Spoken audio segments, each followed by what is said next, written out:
When you gonna get dumb enough to think that your imagination is real? If I was you, I'd hurry up and get that stupid. I really would. And might I suggest meditating, which puts your brain into an alpha wave state, which makes weirder connections between more remote areas of the brain. If you're at fault, or if they're at fault, and for both of you to be able to contemplate. It's time for you to realize and recognize that your troubles are not that bad. Maybe it's time that you realize that you need to get away from the drama that's in your life. Maybe it's time for you to stop chasing misery and start chasing your dreams. Reconnect with yourself, because this is not the time for you to be wasting putting yourself back. Instead of pushing yourself forward, ladies and gentlemen. You have so much to offer, so much to give, so much to do, but doing it and sitting around waiting for it to happen, it's just going to stay in neutral. You have to electrify the desire that you have, that you once had. So the next time you feel like complaining. Some of y'all so smart. Quit imagining stuff that really ain't real. Now let's hold up. Because in that same class, my best friend wrote on the paper at 10, he wanted to be a doctor. I knew at 10, this was an impossibility. Lonnie can't even read. What doctor you know can't read? What you want to write on your paper is what you gifted at. What are you gifted at? What is the thing that you do the absolute best with the least amount of effort? That's your gift. That's what ought to be on paper. I didn't meditate for a very long time because it sounded so woo-woo-y, and then finally I met a Navy SEAL who made me feel cool about meditating, and I finally did it and was like, oh my God, this is amazing.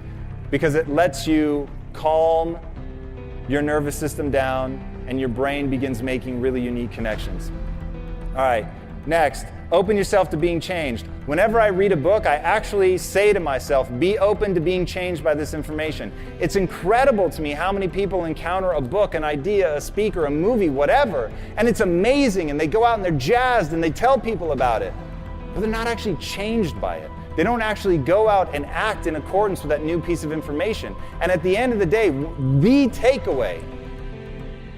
I didn't like the jokes. We're here for motivation. I didn't like the jokes. Well, okay, whatever. Somebody always finds something wrong with what you're doing, even if it's okay. Somebody always. But you know what? It don't matter what they say, because what they say don't matter. Who is these people talking about me? You remember I told you a minute ago, don't try to change yourself, because you ain't got to change. You know God gonna work with you just the way you are. Listen to me. There will be no more levels for you unless you get to the next level of your faith. There ain't no more levels for you, partner. You where you at.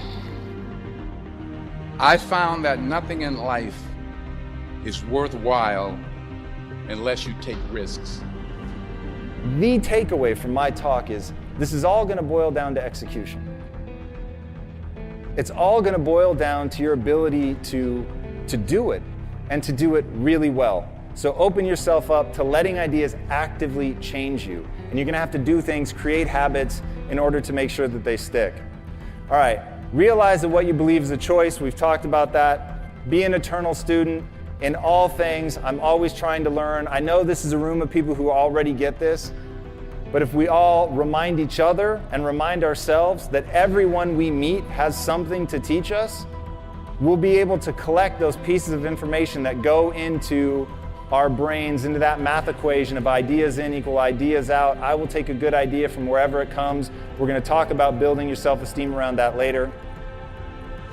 All right, who has read Anti-Fragile by Nassim Taleb? That you might be at fault, and so might the other person, and that it's in your best interest to sort out exactly who's made the error and where, and maybe it's both of you, and maybe at different levels of analysis. I think the same might be said about your reaction to your conscience. It's not uncommon for me to talk to my wife, my kids, my parents, my friends for that matter, about something I might be feeling. Maybe I'm guilty about something, I'm self-conscious about something, I'm angry about something. I feel impelled by my conscience to do something as a consequence, to change something, it's very helpful to discuss such things with other people.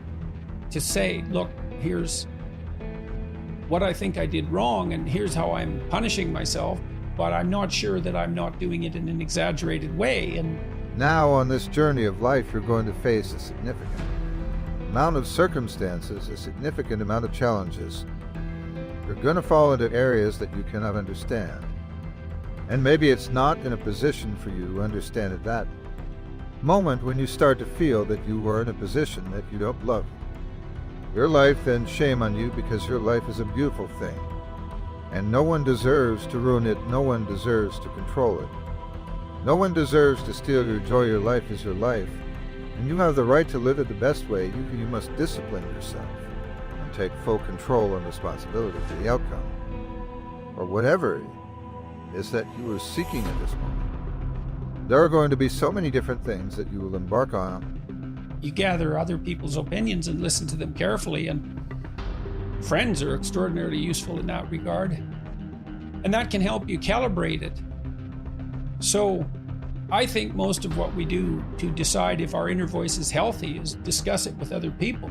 And I believe, as I pointed out in my last book, explicitly, that a tremendous amount of our sanity is maintained as a consequence of social interaction. So you can't find your authentic self merely as a consequence of a journey within, I would say.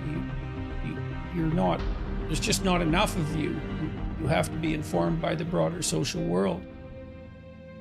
What is the best way to avoid falling back into nihilistic behaviors and thinking? Well, a large part of that, I would say, is habit. The maintenance, the development, maintenance of good practices, habits. Every single champion is the same as every ordinary person. The only differential is that they show up to the event every single day. They see failure as a learning curve. They welcome failure. I knew someone was better than me. There's more talented people than me, probably more talented than you.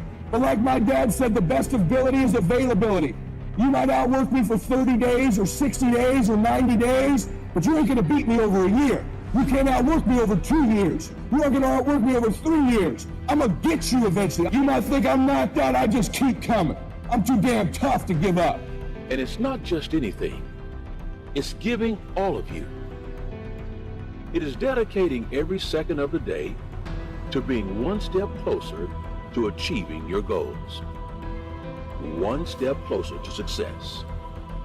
Your problem is that you want to achieve something, but you don't want to work for it. You want to be successful, but you are not willing to work for it. It is beautiful because whatever you have that you may be facing, what you may be dealing with, life is still good. Life has so many moving parts.